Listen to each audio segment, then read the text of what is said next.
महाराज जी, आपका भी एक प्रश्न था कि गृहस्थ जीवन में असंगोहम की स्थिति कैसे प्राप्त हो। भगवत भाव से।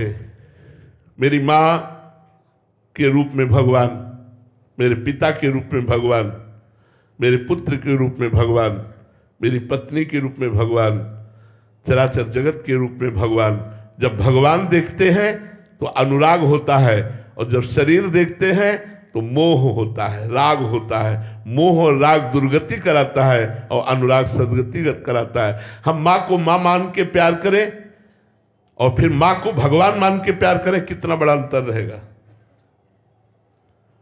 मातृदेवो भव पितृदेवो भव। पत्नी को पत्नी मान के प्यार करें और अपना भगवान मान के प्यार करें तो कितना प्यार करेंगे। प्यार ही प्यार, वो जीवन प्यारमय हो जाएगा जो अपने पुत्र को भगवत स्वरूप देखता है, अपनी पत्नी को भगवत स्वरूप देखता है। सिय राम में सब जग जानी, करो प्रणाम जोरी जुग पानी। और अपने संबंध के अनुसार बर्ताव करता है, संबंध के अनुसार बर्ताव करता है और सब में भगवान को देखता है। वो गृहस्थ हो चाहे विरक्त हो, असंग हो जाएगा।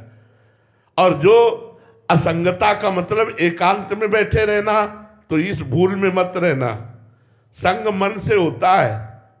अगर तन सभा में बैठा है, मन भगवान में बैठा है, तो आप एकांत हो। आप एकांत कुटिया में बैठे संसार का चिंतन कर रहे हो तो आप प्रपंची हो, एकांतिक नहीं हो। बात चिंतन की है, सभा की नहीं है। बीच बाजार में बैठकर आप समाधिस्थ हो सकते हैं यदि आपका भगवत चिंतन है।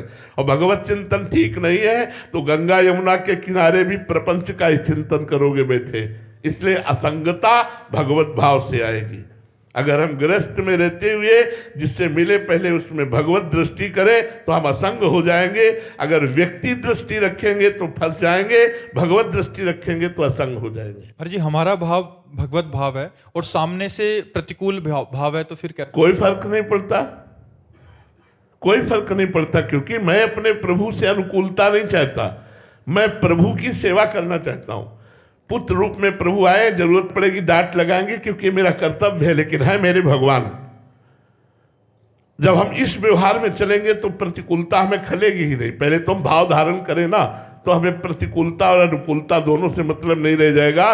भगवत भाव रखने वाला समतुल हो जाता है, समता को प्राप्त होता है। और राग द्वेष, ये विषमता, मोह आदि विषमता ये संसार में है, भगवान में नहीं। भगवान सम है, इसलिए उसका हृदय सम हो जाता है। मानव मानस तुल्यो, तुल्य निंदात्म संस्तुति।